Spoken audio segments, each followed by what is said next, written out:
Good morning, everybody. Welcome to the Moving Markets Podcast. For those of you that have been sitting online for a few minutes, my apologies for a very late start this morning.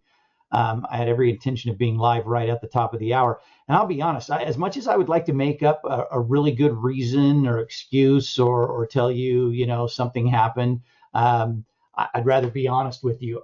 I forgot. I was looking at some open positions, and I was looking at one in particular that was just frustrating me to no end, just having such a hard time figuring out why something was doing what it was. And I've been watching it and kind of messing around with it since the open of the market. And luckily, Jeff, and by the way, thank you, Jeff. Jeff sent me a message on Discord and said, "Hey, are we having a live session today?" And when that message came, I immediately went, "Oh no, it's after 8:00 my time." Jeff, thank you.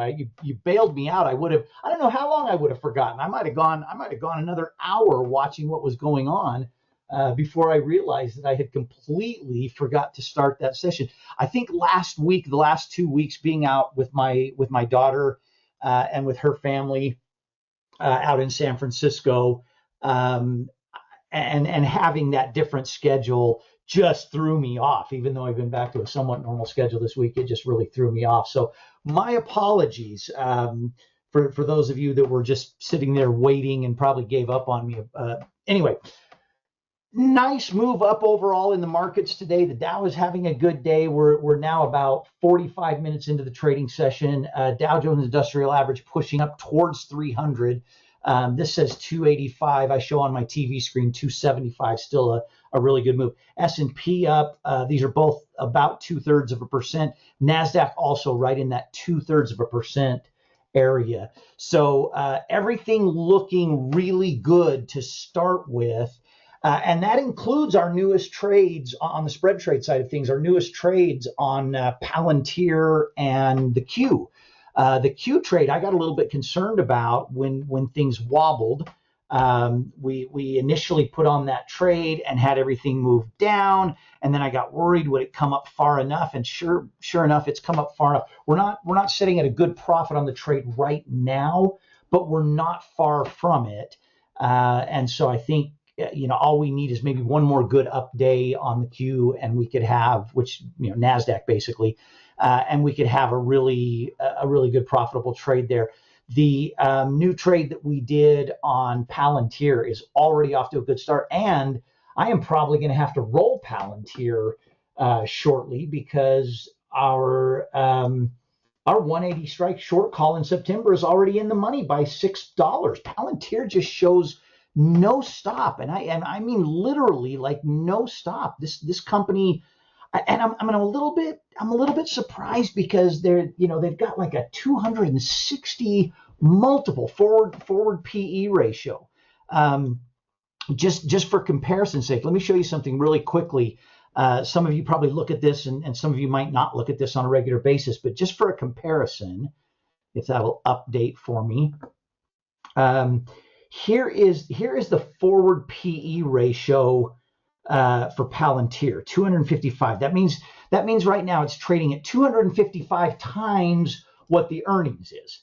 Okay, great company. That's a huge multiple. Just by comparison, just for comparison's sake, let's take NVIDIA, which trades at a similar price and is a fantastic. I mean, these two stocks trade $5 off of each other. PE ratio, forward PE ratio for NVIDIA, 36. I mean, I thought in part because of that forward PE ratio that Palantir would just, even after that stellar earnings, I didn't think they would have 3 more days in a row of good, strong upward movement. I really thought they would pull back and come back here and test something around this 160 mark. And so far, that is just not happening. They just keep on moving up. So tonight, after the market closes, I might even send it out before the close of the market. That way I don't get caught up with family stuff over the weekend and forget about it.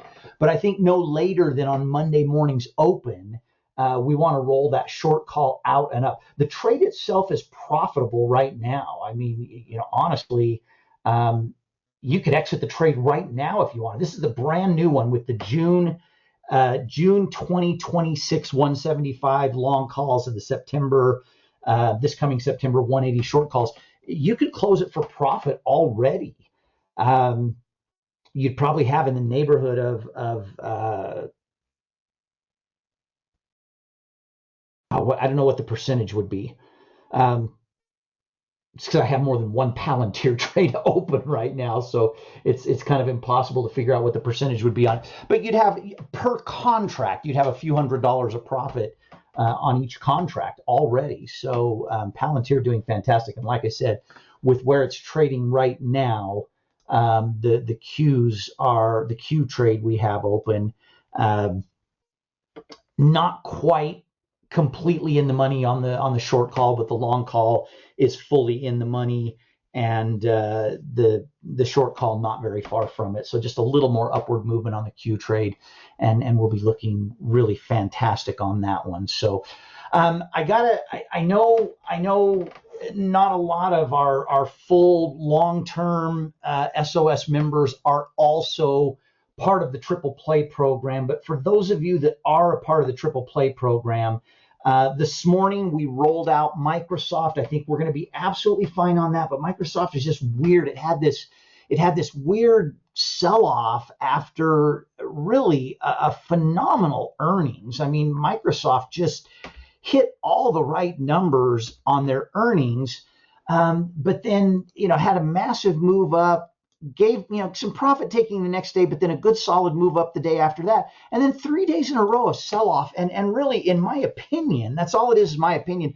unexplainable sell-off. It didn't make a lot of sense for me to see Microsoft have these 3 days in a row of downward movement, but it was just barely down far enough to put our triple play trade in a little bit trouble. It's coming back today, and I don't know that it can't get above and finish above 225 today, but just to be on the safe side, we rolled it out 1 week. We actually picked up a little bit of credit having it roll out, so we'll make a little more profit on it when it gets over 525 next week, which I'm certain it will. I don't foresee a situation where that won't happen. But we also had to roll out AMD because after initially getting the kind of move we wanted on AMD right after the earnings, AMD has just completely reversed. This is my theory on AMD. There was nothing bad about AMD's earnings report. I mean literally nothing bad about it. From my perspective, there was no reason for AMD after their earnings to take this hit like this, and it had a big one-day hit. I think yesterday and today are more reflective of what AMD should be doing and will be doing for the next quarter, and I think we're going to actually end up in good shape on AMD. We rolled that one out. It was not an inexpensive rollout. We were able to get about 23 to 28 cents a share out of the put side by just closing it today. And we might make further adjustments to the call side as AMD continues to go up. But we don't have to worry about what happens today on it. So right now on the triple play side, the only thing that I'm watching really close is DoorDash. This is the one that took me off track and caused me to forget to start up this presentation this morning. I understand some profit taking after their earnings report yesterday. What I don't understand is how DoorDash is trading lower right now than where they were at pre-earnings. That it just the logic is defying me. I've been trading the markets for a long time. You would think by now that I would completely know and understand that logic is absent a lot of things that go on in the market. Not all things, but sometimes you see things going on in the market and you can listen to 5 different analysts that are supposed to be the experts, and all 5 of them will tell you a different reason why it's happening. And what that tells you is none of them have a freaking clue why it's happening. Right now, I don't believe there is anyone on planet Earth, no matter how smart they are, that could tell you why DoorDash is giving back everything and more than what it gained yesterday. I understand some profit taking, and I don't know that they won't be able to finish, back up maybe between the midpoint of where they were at the open and where they're at right now. And all we need is for them to get above 260 and finish above 260 today, and we'll make our full profit on our trade. But right now they're about $1.50 below that, down 4.5% right now. And again, I can't make sense of it. I have been scouring and scanning articles and trying to figure out, who could possibly tell me what is happening with DoorDash, because they had a stellar earnings yesterday. Everything about it was exactly what you wanted it to be, and the stock responded appropriately. You can't even find an article. Here's the latest on DoorDash. There's not even an article to show you what's, anything that's come. DoorDash's price target raised to 360 from 230. That was Instacart price target raised. DoorDash receives a buy from Citi. All of the headline articles, everything going on with it is positive, and yet they're having this big sell-off this morning. Now, like I said, it's early in the day. We're 50 minutes into trading. For those of you that are in the DoorDash trade, just keep an eye on it. Just watch with me. We'll adjust appropriately. We might, with DoorDash, end up rolling it out 1 week. If the price of the stock, right now they're trading at 259.23. Well off the low of the day, but not anywhere close to where the high of the day was. And remember, if they close at or above 260, we make our full target profit, like the maximum possible profit on it. So if they climb in the next couple of hours and get back over 260, even by a few dollars a share, $2 or $3 a share, our trade will look really, really, really good. And that's what I'm hopeful for. If we get to about the midpoint of trading today and DoorDash is still struggling, I will probably just roll the call side of the trade out to next week's expiration, because regardless of what's happening today and my inability to explain it, and you could tell I'm frustrated. You can hear the frustration in my voice. I'm like, why is this doing this? We started out this morning with DoorDash. I thought, this thing's going to close and I'm going to have my full profit on it.